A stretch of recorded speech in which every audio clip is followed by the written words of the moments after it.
Hello student, आप लोग कैसे हैं? मैं उम्मीद करता हूं कि आप लोग अच्छे होंगे।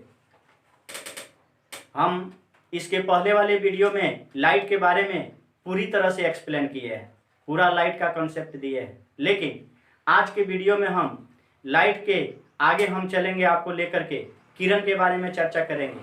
किरण क्या है उसके बारे में देखा जाएगा। उसके बाद प्रकाश पुंज देखा जाएगा, बीम ऑफ लाइट देखा जाएगा, प्रकाश पुंज के प्रकार देखा जाएगा। तो आइए सबसे हम पहले देखते हैं किरण क्या है। तो यहाँ पे जो है पथ पे चलती है, प्रकाश की किरण जिस पथ पे चलती है उस पथ की दिशा को हम क्या कहेंगे? रे कहेंगे। यानी प्रकाश के गमन पथ की दिशा को हम क्या कहेंगे? रे कहेंगे। ऐसे भी इसको हम बोल सकते हैं प्रकाश के गमन पथ की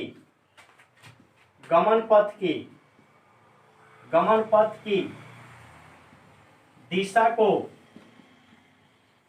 किरण कहते हैं। प्रकाश के गमन पथ की दिशा को किरण कहते हैं।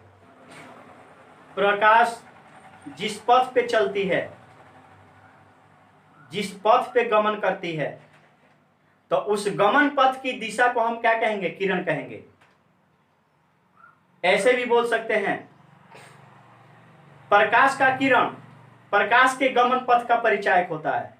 प्रकाश का जो किरण होता है वो प्रकाश के गमन पथ का परिचायक होता है।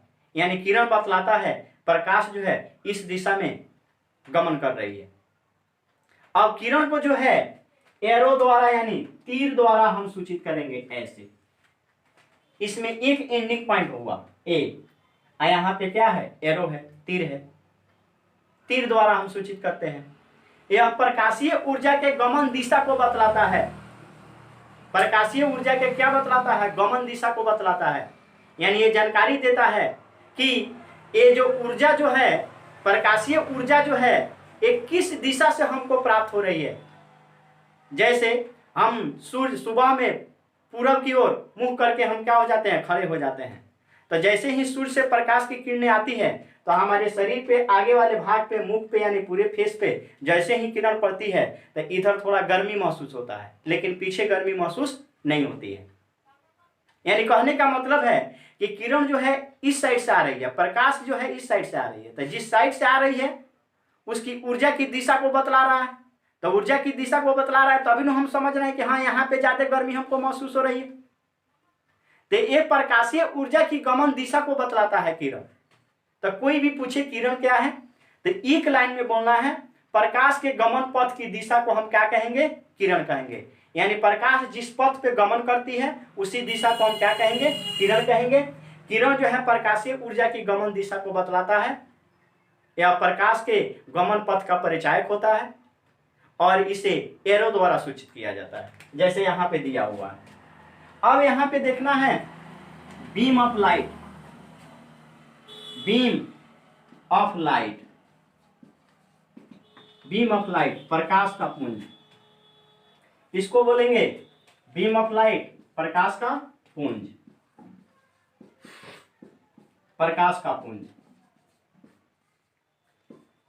ये हुआ।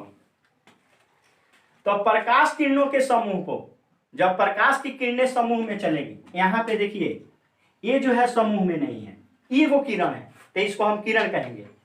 ईगो का कभी भी समूह नहीं होता है मेरे भाई, मेरे दोस्त। ईगो का समूह नहीं होता है, दो या दो से अधिक होगा तभी उसका समूह बनेगा, उसका ग्रुप बनेगा। तो यहाँ पे किरण कितना है? एक है। तो इसको हम प्रकाश पुंज नहीं बोल सकते हैं, एक किरण बोलेंगे। लेकिन दो या दो से अधिक होगा, यहाँ पे दो हो गया तो इसको हम ग्रुप में ले सकते हैं। यहाँ पे 3 हो गया, यहाँ पे 4 हो गया, यहाँ पे 5 हो गया। तो जब प्रकाश की किरणें जब समूह में चलेगी, प्रकाश की किरण जब समूह में चलेगी तो उसको हम प्रकाश पुंज कहेंगे। तो सूर्य से जो ऊर्जा प्राप्त होती है वो प्रकाश पुंज के रूप में प्राप्त होती है। सूर्य से जितनी भी किरणें निकलती है वो समूह में निकलती है। सूर्य से जो भी किरणें निकलती है वो समूह में निकलती है, यानी वो प्रकाश पुंज का क्या हुआ? उदाहरण हुआ। तो ये हुआ प्रकाश पुंज। अब ये प्रकाश पुंज जो होता है ये 3 तरह का होता है। मेरे दोस्त, मेरे भाई, मेरे प्रिय स्टूडेंट, ये प्रकाश पुंज जो होता है ये 3 तरह का होता है। फर्स्ट में हम देखेंगे parallel beam of light, second में देखेंगे कन्वर्जिंग बीम ऑफ लाइट, और थर्ड में देखेंगे डाइवर्जिंग बीम ऑफ लाइट। तो आइए देखा जाए प्रकाश पुंज का बीम ऑफ लाइट, प्रकाश का पुंज, प्रकाश का पुंज।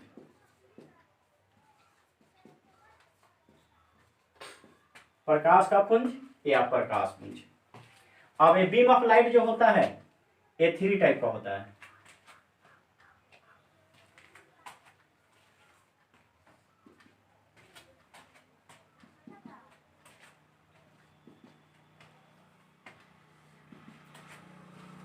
यहाँ पे इसको नीचे कर देंगे, इसको भी नीचे कर देंगे।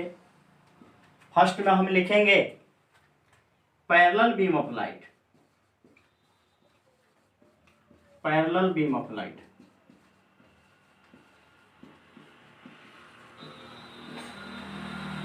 समानांतर प्रकाश पुंज,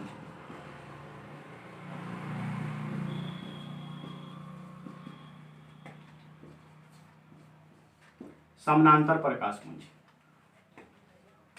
ठीक है। सेकेंड में होता है converging beam of light,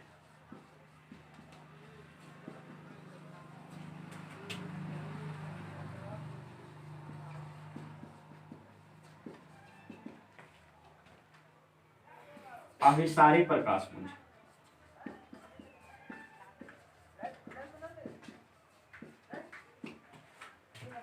third में होता है डाइवर्जिंग,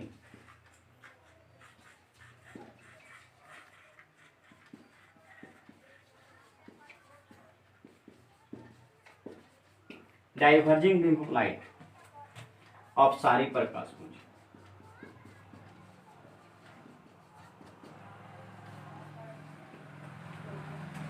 तो यहां पे बीम ऑफ लाइट का टाइप हुआ parallel beam of light, converging beam of light, diverging beam of light. इसको बोल सकते हैं convergent beam of light, divergent beam of light, ये भी बोल सकते हैं। तो यहाँ पे देखना है कि ये जो भी देख रहा है पार्ट ये प्रकाश पुंज का पार्ट है। प्रकाश पुंज में किरणें जब समूह में चलती है तो उसको प्रकाश पुंज कहेंगे। लेकिन यहाँ पे देखना है पैरेलल बीम ऑफ लाइट में देखना क्या है वो चीज यहाँ पे देखिए। पैरेलल बीम ऑफ लाइट में अब प्रकाश किरणों के समूह में, प्रकाश किरणों के समूह में किरणों के बीच की आपसी दूरी, ये प्रकाश किरणों का समूह हुआ। तो प्रकाश किरणों के समूह को हम क्या बोलेंगे? प्रकाश पुंज बोलेंगे। प्रकाश किरणों के समूह को हम क्या बोलेंगे मेरे भाई? प्रकाश पुंज बोलेंगे ना। तो ये प्रकाश पुंज है। तो यहाँ पे पैरेलल बीम ऑफ लाइट है, समानांतर प्रकाश पुंज। तो बोलेंगे क्या? प्रकाश किरणों के जिस समूह में किरणों के बीच की आपसी दूरी, आपसी दूरी, मान लो एक किरण हुआ, एक किरण हुआ, इसके बीच की आपसी दूरी बराबर हो। देखो यहाँ पे दोनों किरणों के बीच की आपसी दूरी, फिर यहाँ पे यानी जितनी भी किरणें हैं उसके बीच की परस्पर आपसी जो दूरी है क्या है? बराबर है। तब प्रकाश किरणों के जिस समूह में किरणों के बीच की आपसी दूरी परस्पर बराबर हो तो ऐसे पुंज को समानांतर प्रकाश पुंज कहेंगे। ऐसे पुंज को हम क्या कहेंगे? समानांतर प्रकाश पुंज कहेंगे।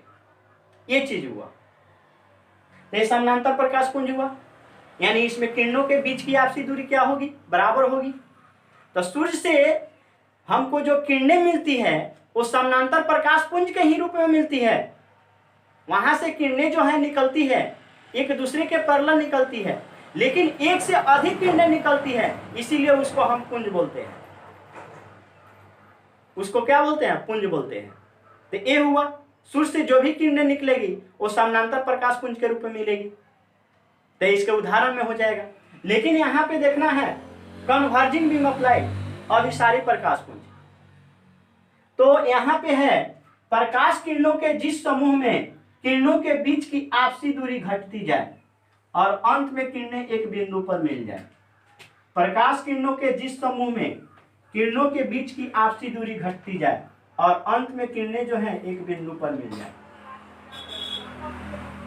अब यहाँ पे देखा जाए मेरे बच्चे, मेरे स्टूडेंट, मेरे प्रिय, मेरे भाई, मेरे दोस्त, यहाँ पे देखिए प्रकाश किरणों के जिस समूह में किरणों के बीच की आपसी दूरी धीरे धीरे घट रही है, धीरे धीरे करीब आना है और फिर हद से गुजर जाना है, यानी धीरे धीरे जो है एक बिंदु के पास आना है, धीरे धीरे एक बिंदु के पास आना है।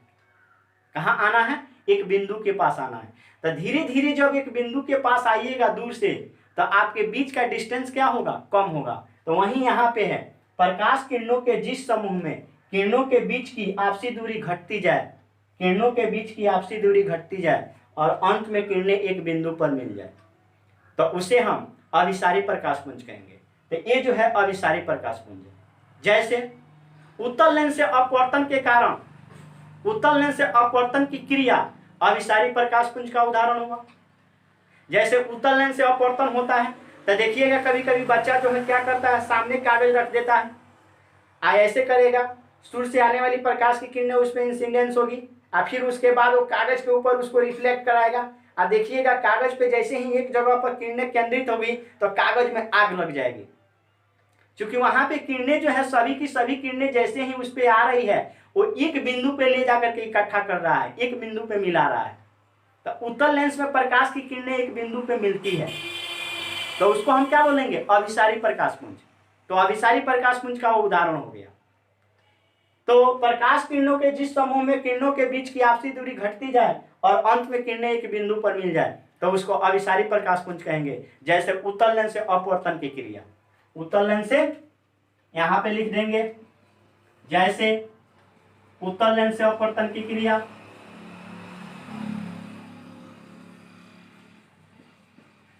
अपवर्तन की क्रिया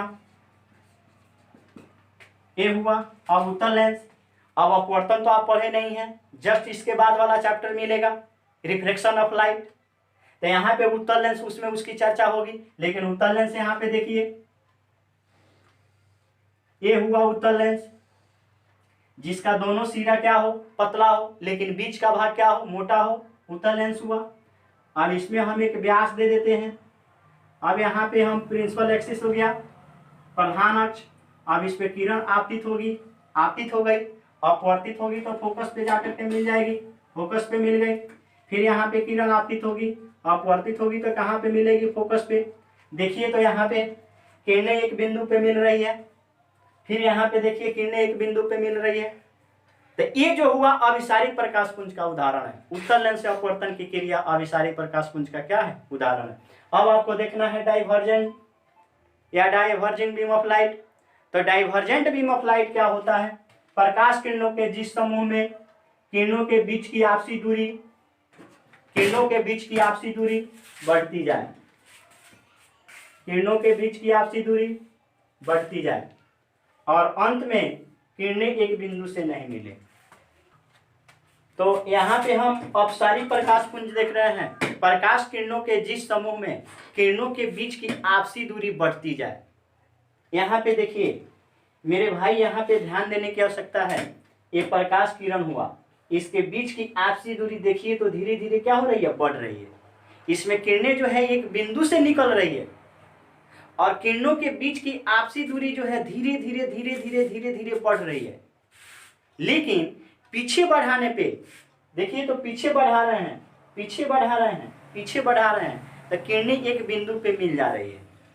तो कोई भी डिफिनेशन इसका पूछता है तो हम बोलेंगे क्या?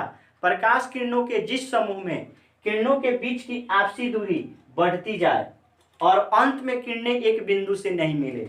अब बताइए, एक किरण और एक किरण, एक किरण, तीनों किरणें जो है अंत में अनंत तक लेकर जाइएगा तो किसी एक दूसरे से मिलेगी, मुलाकात करेगी? नहीं कर सकती है। लेकिन पीछे बढ़ाइएगा तो पीछे बढ़ाने पे किरणें एक बिंदु पर मिल जाएगी। तो इसको हम अपसारी प्रकाश पुंज कहेंगे। जैसे अवतल लेंस से अपवर्तन की क्रिया, अवतल लेंस से जो अपवर्तन की क्रिया होती है वो अपसारी प्रकाश पुंज का क्या है? उदाहरण है। तो आप लेंस नहीं पढ़े हैं, पेशेंस रखिए, लेंस जो है सेकेंड चैप्टर में आएगा। सेकेंड चैप्टर रिफ्लेक्शन हम पढ़ाएंगे तो उसमें लेंस मिलेगा। ये रिफ्लेक्शन आप देख रहे हैं, रिफ्लेक्शन में लेंस की चर्चा कहीं नहीं होगी, इसमें सिर्फ मिरर की चर्चा होगी। तो यहाँ पे देखते हैं कि इसके उदाहरण में हम देखेंगे, ये जो है ये अवतल लेंस हुआ। यहाँ पे देखिए ये अवतल लेंस है, ये जो है अवतल लेंस है।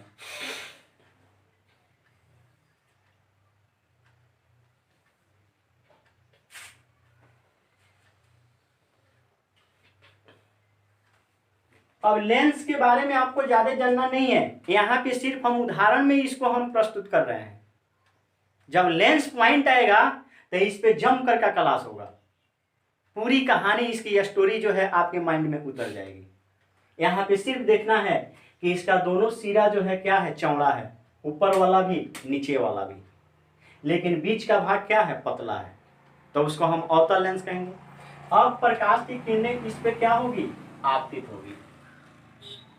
तो ये आपतित होगी तो इसको आगे बढ़ाएंगे तो ये ऐसे निकल जाएगी, लेकिन पीछे बढ़ाएंगे तो एक बिंदु पे मिल जाएगी। अब देखिए यहाँ पे मिल गई, आपतित हो गई, आगे बढ़ाए तो इधर निकल गई, लेकिन पीछे बढ़ा दिए तो एक बिंदु पे मिल गई। फिर यहाँ पे देखा जाए, किरणें को आगे बढ़ाएंगे तो ऐसे निकल जाएगी, लेकिन पीछे बढ़ाएंगे तो एक बिंदु पे क्या होगी, मिल जाएगी। अब यहाँ पे देखिए दोनों किरणें जो है इस बिंदु पे क्या हो रही है, मिल रही है। कब, जब पीछे बढ़ा रहे हैं तब। पीछे बढ़ाएंगे किरण को तो इसी बिंदु पे क्या होगी, आकर के मिलेगी। इसमें देखिए तो पीछे बढ़ा रहे हैं तो एक बिंदु पे मिल रही है। तो कोई पूछे कि आप सारी प्रकाश पुंज का उदाहरण दीजिए, तो सीधे बोलेंगे अवतल लेंस से अपवर्तन की क्रिया अब सारी प्रकाश पुंज का उदाहरण है, ये हुआ। ठीक है, तो आप प्रकाश पुंज के प्रकार देखें। अब इसके बाद आपको देखना है प्रकाश का परावर्तन, जो फर्स्ट वीडियो में हम चर्चा किए थे, यानी लिखे थे चैप्टर का नाम प्रकाश का परावर्तन, रिफ्लेक्शन ऑफ लाइट। तो यहाँ पे सबसे पहला पॉइंट आपको मिलेगा, यानी चैप्टर का स्टार्टिंग हम यहाँ पे शुरू कर रहे हैं, यानी ये चैप्टर शुरू होगा रिफ्लेक्शन ऑफ लाइट, जिसमें आपका फर्स्ट पॉइंट होगा रिफ्लेक्शन ऑफ लाइट, यानी प्रकाश का परावर्तन। तो आइए देखा जाए प्रकाश का परावर्तन कैसे होता है। यहाँ पे आपका फर्स्ट लेसन जो है, यानी फर्स्ट चैप्टर जो है रिफ्लेक्शन ऑफ लाइट, यहाँ पे स्टार्ट हो रहा है, जिसमें हम पढ़ेंगे प्रकाश का परावर्तन कैसे होता है, रिफ्लेक्शन ऑफ लाइट कैसे होता है। तो यहाँ पे देखा जाए फर्स्ट में reflection of light, reflection of light, प्रकाश का परावर्तन।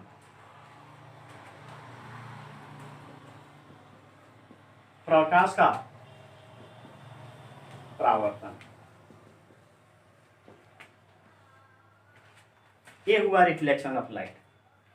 तो जब भी परावर्तन की चर्चा करें तो समझिएगा कि परावर्तन के लिए एक ही माध्यम होना चाहिए, जिस माध्यम से अगर प्रकाश की किरण किसी सरफेस पे आपतित हो रही है, वो प्रकाश की किरण उसी सरफेस में, यानी उसी माध्यम में वापस लौट जाएगी, उस सरफेस से टकरा करके उसी माध्यम में वापस। यहाँ पे देखना है प्रकाश की एक किरण जब किसी माध्यम से चलकर किसी परावर्तक सतह से टकराती है, और टकराने के बाद जब उसी माध्यम में वापस लौट जाती है, तो इस क्रिया को हम क्या कहेंगे, प्रकाश का परावर्तन कहेंगे। यानी जिस माध्यम से वो आ रही है उसी माध्यम में चली जा रही है, यानी टकरा करके वापस जा रही है, आ करके फिर वापस चले जाना, आ करके फिर वापस चले जाना, उसी को हम क्या कहेंगे, रिफ्लेक्शन कहेंगे। लेकिन यहाँ पे क्या चीज आ रही है, प्रकाश की किरण आ रही है, जिस माध्यम से आ रही है उसी माध्यम में वापस चली जा रही है, इस बात को हम बोल रहे हैं। तो प्रकाश की एक किरण जब किसी माध्यम से चलकर परावर्तक सतह पे आपतित होती है, आपतित होने के बाद पुनः उसी माध्यम में वापस लौट जाती है, तो इस क्रिया को हम प्रकाश का परावर्तन कहेंगे। जैसे यहाँ पे देखिए ये जो कलाई कर दिए, और ये जो है आपका प्लेन हुआ, ये प्लेन सरफेस है, समतल सतह हुआ। और प्रकाश की किरण जो है एक माध्यम से चलेगी, तो यहाँ पे कोई माध्यम नहीं है, तो क्या है, हवा है। तो प्रकाश की किरण किसी एक माध्यम से चलकर इस परावर्तक सतह पे आपतित हो गई, तो ये किरण आ रही है, इसीलिए इसको आने वाली किरण बोलेंगे, आने वाली। लेकिन ये किरण क्या हो रही है, इस परावर्तक सतह से टकरा करके फिर उसी माध्यम में चली जा रही है, वापस चली जा रही है। तो एक किरण जा रही है, एक किरण आ रही है, एक किरण जा रही है। तो आने वाली किरण को, आने वाली किरण को, किरण को आपतित किरण बोलेंगे, आपतित किरण। लेकिन जाने वाली किरण को, जाने वाली किरण को, जाने वाली किरण को, जाने वाली किरण परावर्तित किरण बोलेंगे।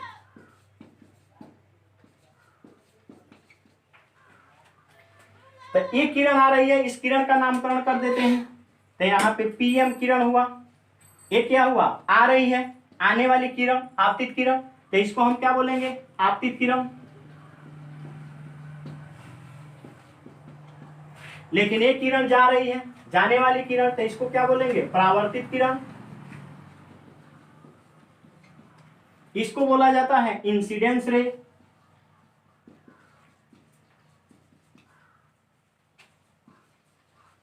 इसको बोला जाता है रिफ्लेक्टेड रे।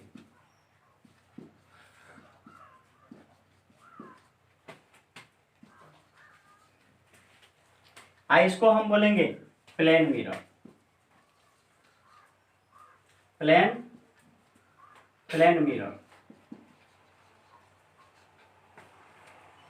तो ये हो जाएगा प्लेन मिरर, यानी इसको बोलेंगे हम समतल, समतल दर्पण। ये हुआ प्लेन मिरर। तो यहां पे है ये आपतित किरण हुआ पीएम, एम आर इसको कर देते हैं परावर्तित किरण। यहां पे एक्स वाई हम कर दिए, यहाँ पे एक्स वाई कर दिए। एक्स वाई क्या हो गया, प्लेन मिरर। ये हो जाएगा प्लेन मिरर। तो कभी भी प्रकाश का परावर्तन के बारे में पूछा जाए तो आप ये कह सकते हैं, प्रकाश की एक किरण किसी माध्यम से चलकर परावर्तक सतह पे आपतित होती है, आपतित हो गई। आपतित होने के बाद किरण पुनः उसी माध्यम में वापस लौट जाती है।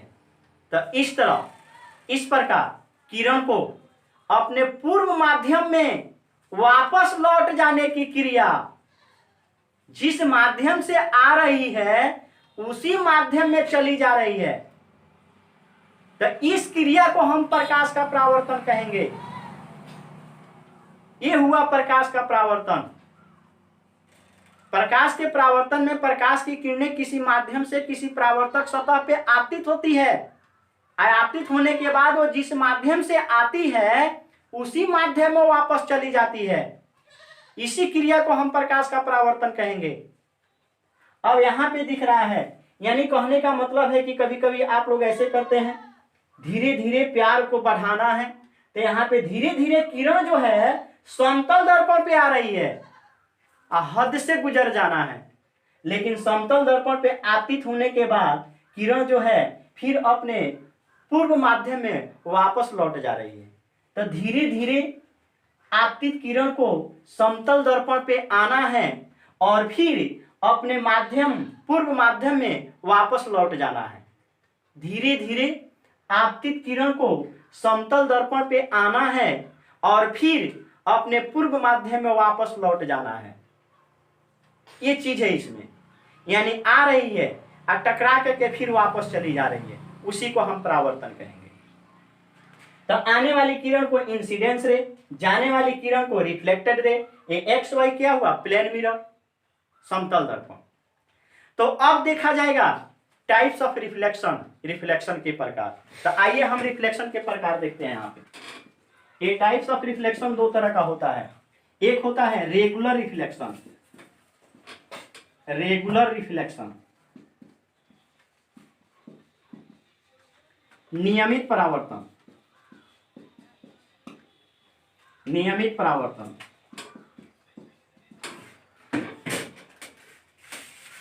एक होता है तो रेगुलर रिफ्लेक्शन। तो रेगुलर रिफ्लेक्शन में होता क्या है, नियमित परावर्तन। एक होता है irregular reflection, irregular reflection, irregular reflection. तो इरेगुलर रिफ्लेक्शन में होता है अनियमित परावर्तन,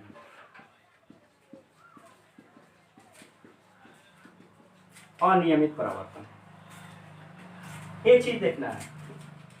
तो नियमित परावर्तन जब समतल और चमकीले सतह से प्रकाश का परावर्तन होता है तो आपतन कोण का मान परावर्तन कोण के मान के बराबर हो जाता है। जब समतल और चमकीले सतह से प्रकाश का परावर्तन होता है तो आपतन कोण का मान परावर्तन कोण के मान के क्या होता है, बराबर हो जाता है। तो उसे हम नियमित परावर्तन कहेंगे। कैसे? तो ए हुआ आपका, ए एक्स वाई कर देते हैं, ए समतल दर्पण हो जाएगा यानी प्लेन मिरर हुआ, एक्स वाई प्लेन मिरर हुआ मेरे बच्चे, मेरे स्टूडेंट, मेरे प्यारे भाई, मेरे प्यारे दोस्त। अब यहाँ पे एक भाग इसका हम पेंटेड कर दिए, कलई कर दिए। अब प्रकाश की किरण जो है इस पे क्या हो जाएगी, आपतित हो जाएगी। अब फिर प्रकाश की किरण आपतित हो गई तो इसको हम क्या बोलेंगे, पीएम आपतित किरण। फिर जिस माध्यम से आ रही है उसी माध्यम में वापस चली जाएगी।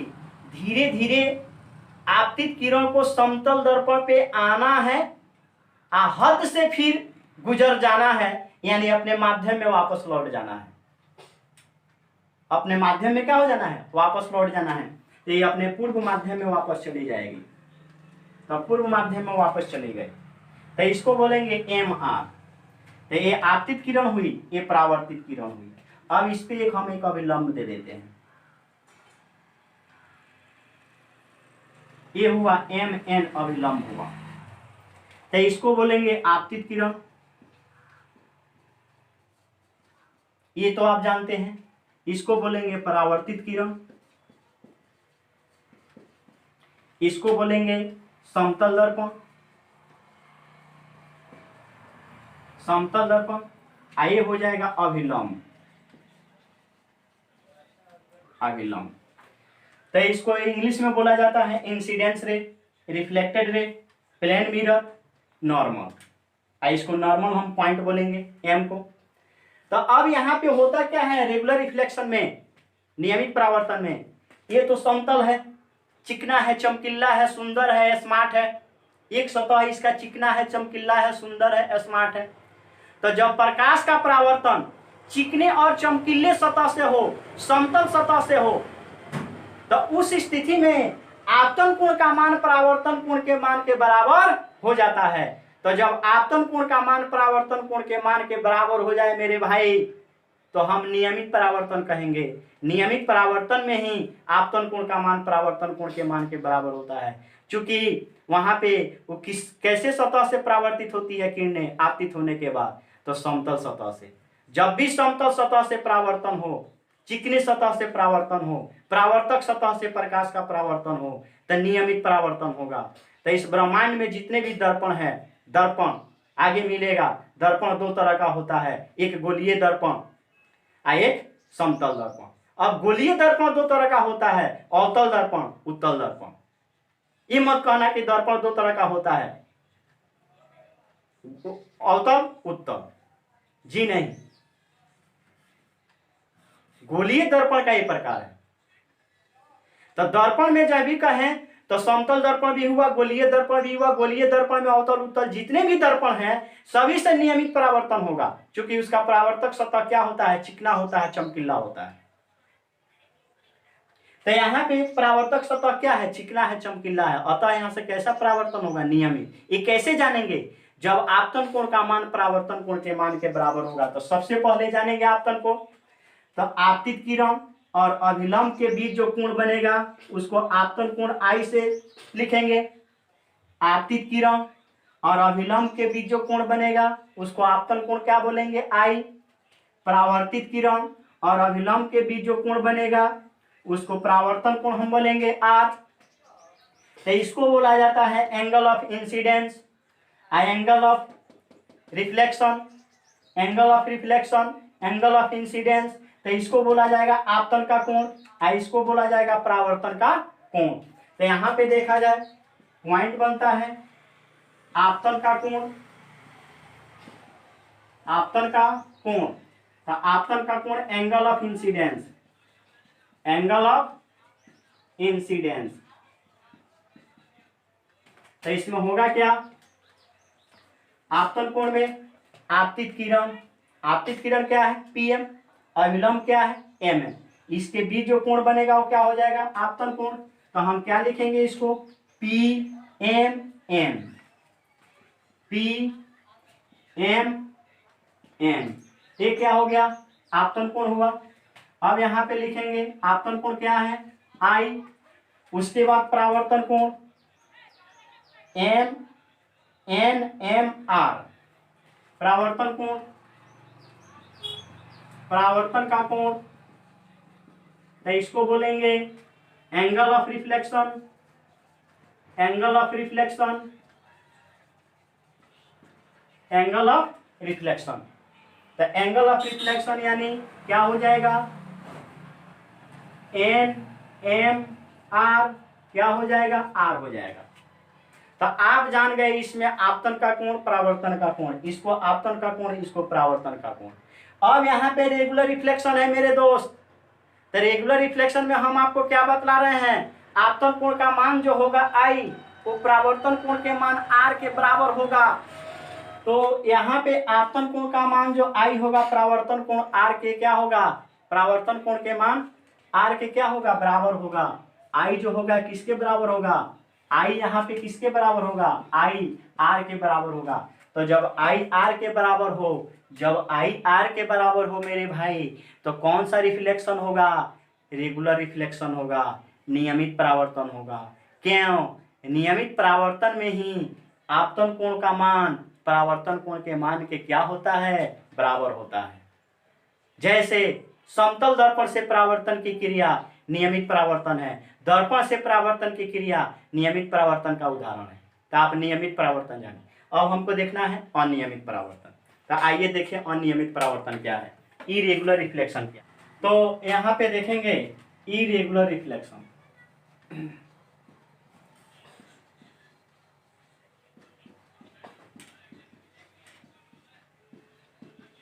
इरेगुलर रिफ्लेक्शन अनियमित परावर्तन।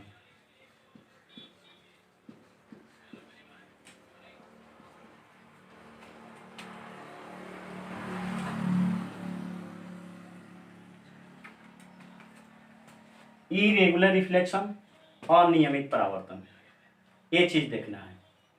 तो जब असमतल और चमक विहीन सतहों से प्रकाश का परावर्तन होता है तो इसके कारण आपतन कोण का मान परावर्तन कोण के मान के बराबर नहीं होता है। असमतल की चर्चा किए हैं, समतल जो नहीं हो, चमक विहीन यानी जिसका सतह असमतल हो जाए तो वो उबड़ खाबड़ हो जाएगा। तो जब उबड़ खाबड़ हो जाएगा तो वो समतल हुआ नहीं, तो वहां से तो नियमित परावर्तन होगा नहीं। और जब नियमित परावर्तन नहीं होगा तो आई जो है आर के बराबर नहीं होगा, ये चीज समझना है। तो जब असमतल और चमक विहीन सतह से प्रकाश का परावर्तन होगा तो इसके कारण आपतन कोण का मान जो होगा परावर्तन कोण के मान के बराबर नहीं होगा, तो उसको हम अनियमित परावर्तन कहेंगे। जैसे यहाँ पे देखिए ये जो है असमतल है, इसको हम ऐसे रंग देते हैं। अब देखिए तो इसका सतह समतल है नहीं है, उबड़ खाबड़ हो गया। तो यहाँ पे जो भी किरण आपतित होगी वो परावर्तित हो जाएगी, जो भी किरण आपतित हो रही है वो परावर्तित होगी। यहाँ पे देखा जाए, अब यहाँ पे देखिए किरण क्या हो गई आपतित हो गई, फिर क्या हो गई परावर्तित हो गई, आपतित हो गई परावर्तित हो गई। तो ये चीज देखना है। यहाँ पे किरण क्या हो गई आपतित हो गई परावर्तित हो गई। तो यहाँ पे देखिए इस कंडीशन में कभी भी आई जो होगा आर के बराबर नहीं होगा। तो ये माइंड में रख लेना है मेरे भाई, अनियमित परावर्तन में आई कभी भी आर के बराबर नहीं होता है, लेकिन नियमित परावर्तन में आई क्या होता है आर के बराबर होता है। चूंकि असमतल सतह से परावर्तन हो रहा है और नियमित परावर्तन किससे हो रहा है समतल से। तो ये चीज देखना है। जैसे पानी की सतह पर जो प्रतिबिंब बनता है वो अस्पष्ट होता है, पानी की सतह पे जो प्रतिबिंब बनता है वो स्पष्ट नहीं होता है, अस्पष्ट होता है। अब अस्पष्ट क्यों होता है? क्योंकि वहां से रेगुलर रिफ्लेक्शन नहीं होता है।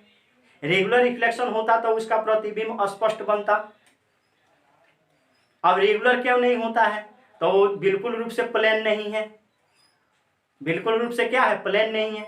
कभी कभी तो पानी की सतह पर बना अस्पष्ट प्रतिबिंब अनियमित परावर्तन का उदाहरण हो गया। फर्स्ट में पानी की सतह पर बना प्रतिबिंब अस्पष्ट प्रतिबिंब अनियमित परावर्तन का उदाहरण। सेकंड में कभी कभी मेरे बच्चे कोई बड़ी फिल्म लगती है, जैसे कौन बड़ी फिल्म, बाहुबली, इस तरह के पिक्के, इस तरह के कोई भी मूवी लगती है कि नहीं, तो आप सिनेमा हॉल में जाकर के 10 रोज 15 रोज पहले से टिकट बुक कराते हैं। फिर जब सिनेमा हॉल में इन करते हैं तो मूवी चालू होता है। मूवी चालू होता है तो देखिएगा, जैसे ही मूवी चालू होता है तो पर्दे पे वहां पे पिक्चर आती है। तो आप लोग मेरे भाई बताइए, सिनेमा हॉल का जो पर्दा होगा, जो पर्दा होता है वो समतल होता है कि असमतल, ये चीज देखना है। तो आपको देखने से लगता है कि ये समतल है, बिल्कुल प्लेन है। जी नहीं, सिनेमा हॉल का पर्दा जो है समतल नहीं होता है, वह असमतल होता है। समतल बना देंगे तो दो ही दिशा के व्यक्ति देख पाएंगे।